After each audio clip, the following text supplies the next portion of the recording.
What's good, everyone? Welcome back to Level 11. So today I wanted to talk about this supposed potential June Nintendo Direct that Nintendo themselves have actually confirmed, so it's not very supposed at the end of the day, that we can be expecting within the next couple weeks, give or take, more or less.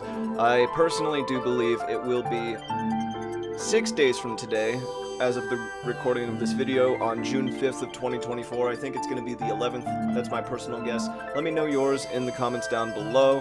So, I think this Nintendo Direct, the topic for today anyway, is going to be, are we going to see Metroid Prime 4 at this Direct specifically?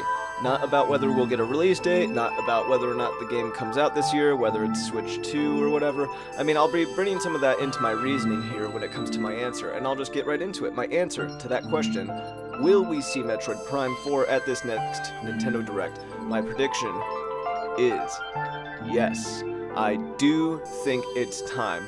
I'm a pretty, I don't really consider myself as optimistic as I used to be when it came to following video game news and my expectations.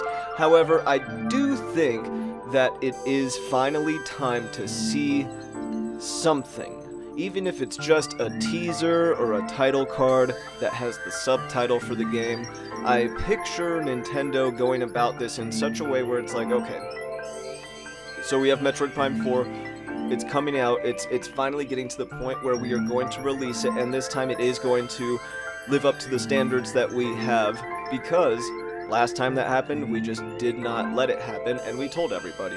That hasn't happened, so I feel like this game is going to live up to their standards. So let's assume that that is the case.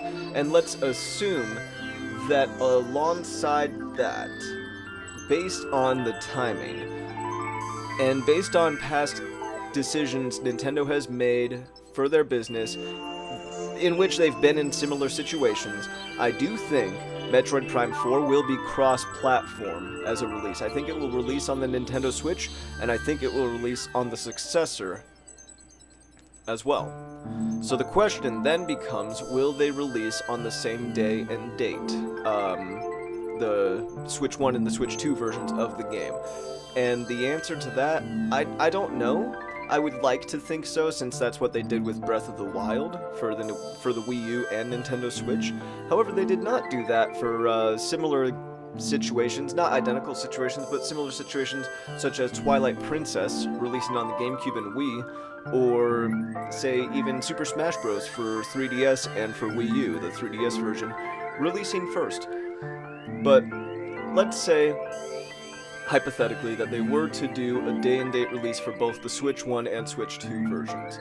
If they were to, if I were Nintendo, that is what I would choose to do. And if I were Nintendo, the best way to go about that, in my opinion, would be to, let's say, and I mean, this is kind of a hypothetical, I don't really have any articles to show you or anything, this is all substantial, this is insubstantial speculation, I admit that. But that being said, if I were to do this, I would go about it in a way where it's like, listen, I am going to read the room, I understand that people have been waiting for a long time to see anything substantial, so we're going to show you a little something substantial here, so we can just kind of dominate the news cycle when it comes to Summer Game Fest and this time of year when it comes to video game media coverage and press as it is concerned. So I think doing that would be the best move for Nintendo.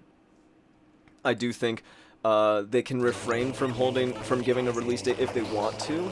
And hey, if they do plan on releasing the Switch version before the Switch 2 version, then, and it, ends up being their holiday game for the year, which I don't expect, then great. But I do expect to see the game. I expect a title card. I do not expect a release date, but I expect some gameplay at the very least, and a title card, an actual full title, fully confirmed title that's not like a working title.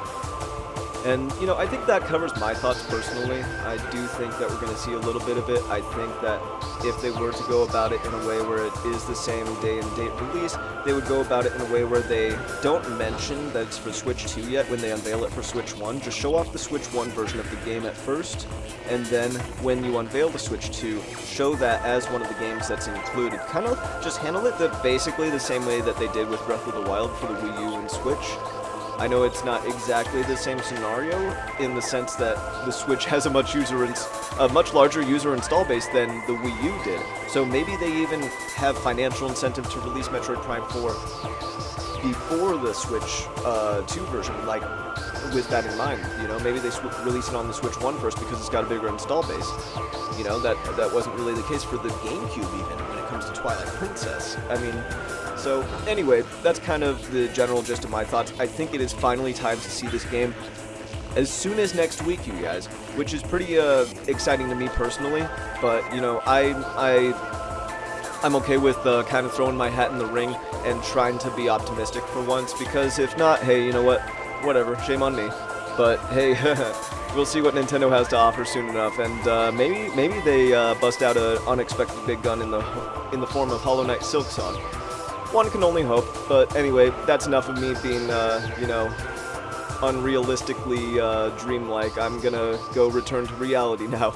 Keep leveling up, everybody, and take care.